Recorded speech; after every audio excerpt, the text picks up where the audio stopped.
O Palmeiras é o time da virada, o Palmeiras é o time do amor. Que loucura, hein? O Palmeiras venceu o seu Portem, embolou o grupo, né?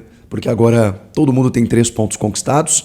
O Cerro, que vinha de 100% de aproveitamento na competição, depois de passar pelo Curicó e pelo Fortaleza nas fases preliminares, né, de pré-libertadores, entrou na fase de grupos, venceu o Barcelona de Guayaquil, estava 100%, acabou pegando o Palmeiras pela frente. Que azar do seu Portem. Uma equipe bem organizada, que tem jogadores bem conhecidos aqui do futebol brasileiro. O goleiro Jean, em São Paulo e Bahia. O Eduardo Brock, que jogava no América. O Diego Churinhas, Grêmio e Atlético Goianiense.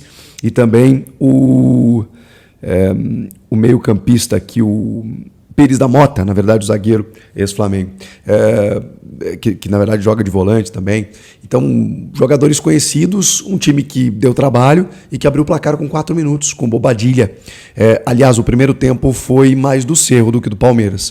O Palmeiras demorou a se encontrar, o jogo foi no Morumbi por conta de um evento de rock no Allianz Parque, 42 mil pessoas, né? A torcida do Palmeiras está se acostumando a levar público, né, a praticamente lotar o Morumbi e empurrar o seu time, e o Palmeiras se sente à vontade ali também.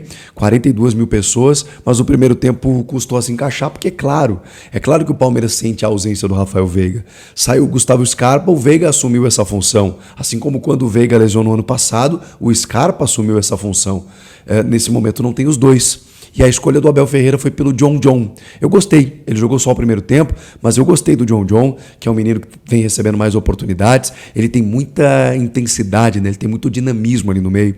Ele faz a bola correr e é claro que peca muitas vezes pela juventude, pela ansiedade, mas você vê que ele tem toque de bola, ele tem muita qualidade técnica, mas ele já tem visão de jogo, ele já consegue fazer jogadas combinadas, especialmente pelo lado esquerdo com o Vanderlan. A coisa funcionou em alguns momentos, mas o Palmeiras acabou parando muito no goleiro Jean, que fez uma boa partida. Salvou o seu Portem em vários momentos, mas não conseguiu superar o ímpeto do Verdão, especialmente na segunda etapa. Mas o primeiro tempo foi mais do Cerro, que faz o gol logo muito cedo e depois tem até outras chances de aproximação, com finalizações e tudo mais. Estava um time bem solto, a equipe paraguaia, né? Só que aí entrou em cena um jogador, não sei se por estar jogando contra compatriotas, né, e contra um rival, na verdade, porque ele é revelado pelo Libertad. O Gustavo Gomes é impressionante. O que ele consegue fazer defensivamente, ofensivamente, liderando o time, é um gigante, é o capitão do time, ele é um monstro de jogador e ele decide, ele resolve, ele é absurdo que joga o Gustavo Gomes.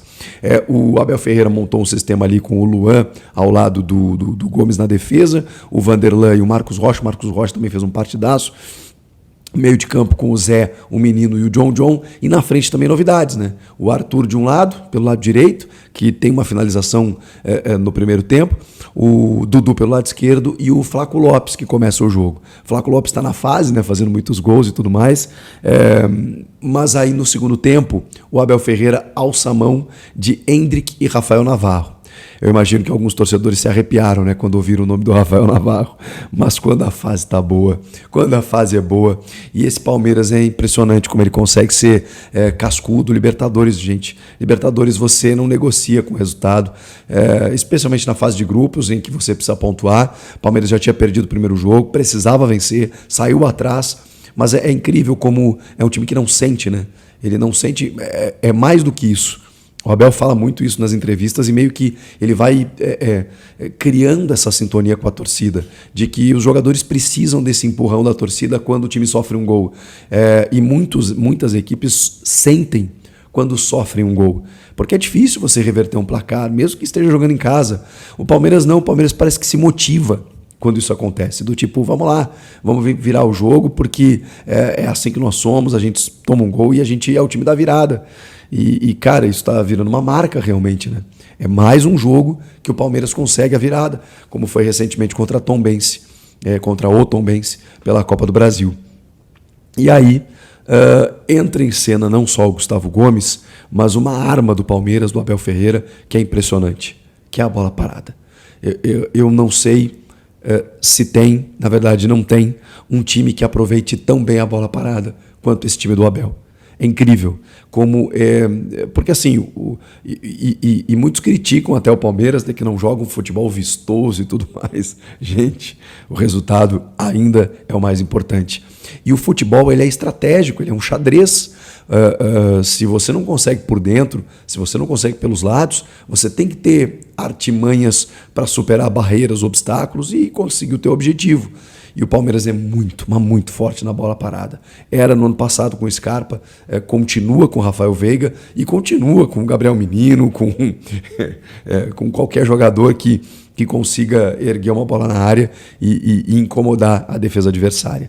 Aí o primeiro gol acontece porque vem uma bola pelo lado esquerdo, o Arthur, em condição legal, ele finaliza, ele fica pedindo o gol, inclusive, porque o Jean salva em cima da linha, só que aí na sequência o Gomes chega chutando como um centroavante e faz o gol.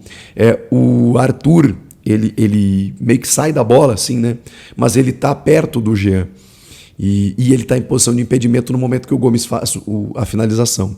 E aí o que acontece? O gol tem que ser revisado pelo VAR. Só que o VAR revisa e chama o árbitro de campo.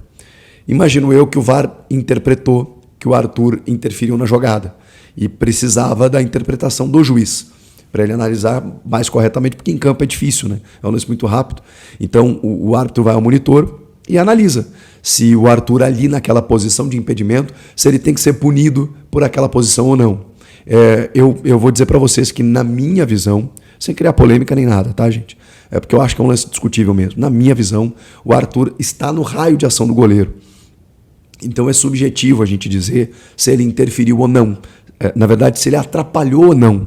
Interferiu, acho que ele interfere, exatamente por estar no raio de ação. Eu teria anulado o gol, mas eu reconheço que é possível você validar se você interpretar que não, enfim, que ele não toca na bola e não precisa tocar, mas enfim, que ele não participa, não atrapalha. É uma leitura, é um lance interpretativo. O Leonardo Gaciba, meu parceiro, que eu respeito muito, que entende muito de arbitragem, ele entendeu como um gol legal e tá tudo certo. Eu acho que ele ali estava no raio de ação do Jean e como não tem como confirmar se o Arthur atrapalhou ou não, eu também não tenho como confirmar se ele não atrapalhou. Então eu teria anulado o gol. Mas enfim, o gol foi validado e o Gustavo Gomes depois aparece numa outra bola parada, alçada, em que ele toca meio de ombro, né? Ele vence ela na linha de fundo, vence o G vai acompanhando ele, a bola parece que vai sair e ele consegue fazer assistência para o Navarro, que domina e entra com bola e tudo.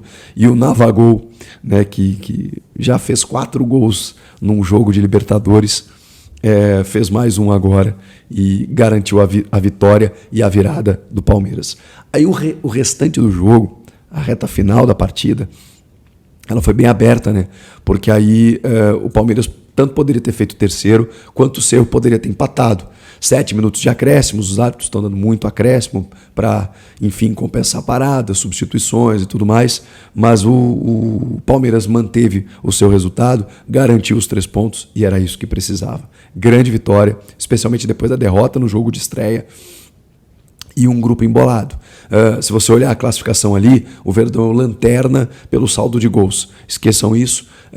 Começa tudo de novo, porque está todo mundo na mesma batida. Tem 4 jogos ainda para o Palmeiras buscar a classificação, que, óbvio, é o principal objetivo, é o mais importante. E superar esse desafio sem 2 dos principais jogadores, o Rony e o Rafael Veiga, que não estão atuando, e é claro que eles fazem falta. O Abel consegue potencializar de vez em quando um Breno Lopes, um Flaco Lopes, o Endrick vem entrando nos jogos super bem, participativo. Eu acho até que tirou um peso do Endrick, né? Ele entrando no segundo tempo dos jogos. Então, o Richard Rios entrou também. Enfim, eu acho que o Abel está conseguindo ultrapassar essa fase com desfalques e sem grandes reforços até chegar nas fases mais quentes, né? Já abriu uma vantagem boa contra o Tombense, Copa do Brasil, e já garantiu a sua primeira vitória na Libertadores. Missão cumprida.